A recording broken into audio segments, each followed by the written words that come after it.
Pendidikan di Indonesia tuh lagi dihadapkan pada sebuah tantangan yang fundamental. Nah, sebagai jawabannya, muncullah sebuah kerangka kerja baru yang disebut-sebut bisa mengubah banyak hal, pembelajaran mendalam. Yuk kita coba bedah bareng-bareng, gimana sih visi ini dirancang untuk membentuk masa depan para siswa di seluruh Indonesia. Oke, sebelum kita menyelam lebih jauh ke dalam konsep pembelajaran mendalam, kita perlu mundur selangkah. Kita harus paham dulu akarnya. Masalah mendasar apa sih yang sebenarnya coba dipecahkan oleh kerangka kerja ini? Jadi, coba kita tanyakan pada diri sendiri, apa sih satu tantangan terbesar yang lagi dihadapi siswa-siswi kita di Indonesia? Jawabannya mungkin sedikit mengejutkan buat Anda. Jawabannya ada di data ini. Dan terus terang, angkanya cukup bikin kita berhenti sejenak. Menurut hasil PISA tahun 2022, lebih dari 99% siswa kita ternyata baru mampu menguasai keterampilan berpikir tingkat dasar. Lalu bagaimana dengan sisi sebaliknya? Nah, ini dia. Yang punya kemampuan berpikir tingkat tinggi, keterampilan yang krusial banget untuk menghadapi masa depan, jumlahnya bahkan nggak sampai 1%. Kalau kita lihat rinciannya, masalah ini ternyata terjadi di semua bidang, baik itu dalam membaca, matematika, maupun sains. Persentase siswa yang bisa berpikir tingkat tinggi itu konsisten di bawah 1%. Ini bukan sekedar angka loh, ini adalah sinyal darurat. Sinyal yang menunjukkan adanya kesenjangan keterampilan yang sangat besar. Nah, untuk menjawab sinyal darurat tadi, hadirlah pembelajaran mendalam. Ini bukan sekedar perbaikan kurikulum biasa, tapi sebuah respons yang fundamental dan lebih manusiawi terhadap data yang baru saja kita lihat bersama. Jadi, apa sih sebenarnya pembelajaran mendalam itu? Sederhananya, ini adalah sebuah pendekatan yang menempatkan manusia sebagai pusatnya. Tujuannya adalah menciptakan suasana belajar yang sadar, penuh makna, dan juga menyenangkan untuk mengembangkan siswa secara utuh. Jadi, bukan cuma otaknya yang diasah, tapi juga hati dan raganya. Kerangka ini ditopang oleh 4 prinsip utama. Yang pertama adalah berkesadaran. Ini artinya kita mau mendorong siswa untuk sadar akan proses belajarnya sendiri, biar motivasinya itu datang dari dalam diri, bukan karena disuruh.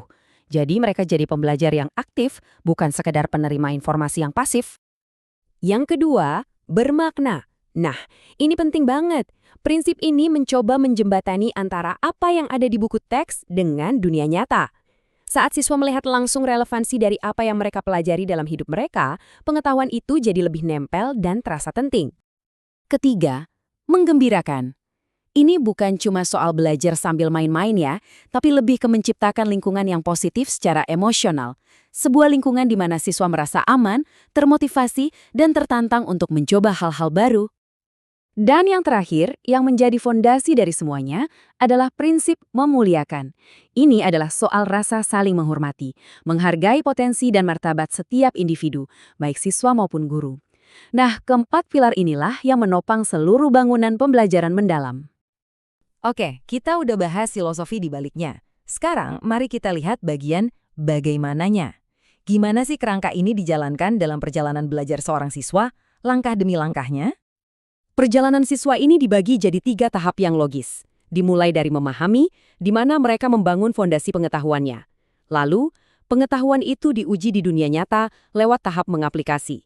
Dan yang paling penting, ditutup dengan merefleksi, sebuah proses untuk memaknai semua yang sudah dipelajari.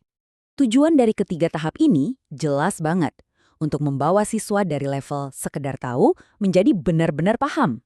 Proses ini seperti menaiki tangga. Dari awalnya punya banyak ide yang terpisah-pisah, lalu belajar menghubungkannya untuk memecahkan masalah, sampai akhirnya bisa menggeneralisasi pengetahuan itu ke area-area baru. Inilah cara kita menjembatani kesenjangan dari 99% tadi menuju generasi pemikir tingkat tinggi. Teorinya kedengeran keren ya, tapi gimana bentuknya di dunia nyata? Supaya lebih kebayang, yuk kita lihat satu contoh konkret yang luar biasa, proyek Sungai Ciliwung. Para siswa ini diberikan sebuah tantangan yang sangat nyata dan relevan buat mereka, yaitu memahami bagaimana sih aktivitas manusia itu mempengaruhi ekosistem sungai yang sangat vital bagi komunitas di sekitar mereka.